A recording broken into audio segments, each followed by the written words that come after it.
Food for Wealth method, it follows some very basic, natural, ecological principles so that it looks and acts just like a living, breathing ecosystem. You see, when you have a traditional garden, what you find is there are perfect rows of one type of vegetable, and there are a lot of gaps between those vegetables. Now, those gaps, or bare soil, are what I would call empty niche spaces. Now, in nature, empty niche spaces are not tolerated. Let's imagine you're in a pristine rainforest. If a big tree fell down and left a big bare space, what you wouldn't notice is there's hundreds and thousands of seeds just lying dormant, ready to burst into life. Now, if you have a traditional vegetable garden and you have a lot of bare spaces, nature will not tolerate that either.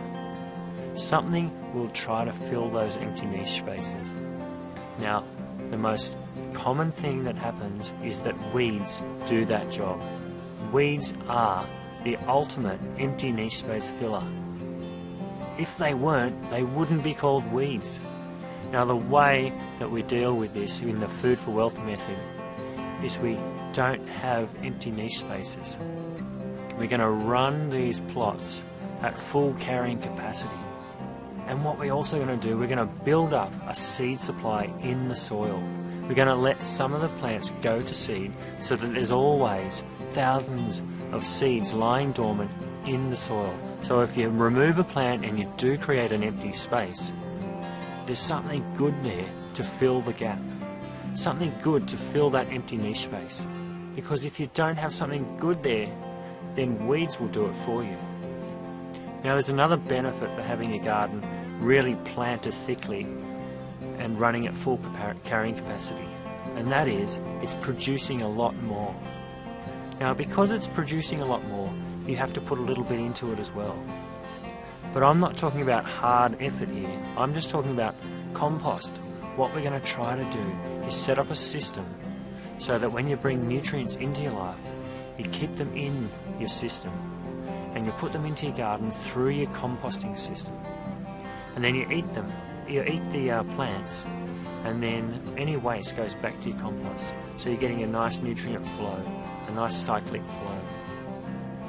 Now, with a traditional garden, what you find is when these empty niche spaces get filled with weeds, the first thing the traditional gardener does is dig those weeds over. Now, there's a few problems with doing that. What they're doing is they're taking the dry, crusty, structureless soil that's lying on the top and they're turning it over and putting it underneath. And that soil underneath has got good structure, but now you're putting it on top and it's going to dry out and it's going to lose its structure. The problem was weeds, but now you've created a new problem. You created the problem of having structureless soil. Now, structureless soil has its own problems. Firstly, it can't hold water as well as good structured soil, so you're going to have to put more water into your garden. Now, the other problem it causes is it can't pass on the nutrients to the plants as effectively. So we started out with a weed problem, and now we've got the problem of soil that doesn't hold water, and we've also got the problem of soil that doesn't pass on its nutrients. So now we have to add inorganic fertilizers. Now, when you do that, you start to kill all the biological life that's in the soil. And that biological life is actually important to actually build structure. So you'll end up with a really dead substance. And with this method, with the Food for Wealth method, the most important thing to remember is look after your soil. Because if your soil is well looked after, it will look after you. And the way we look after it is we don't touch it. We let it lie underneath.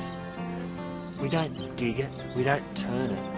We want it to retain that beautiful structure so it can hold nutrients and pass them on to the plants, and it can hold water.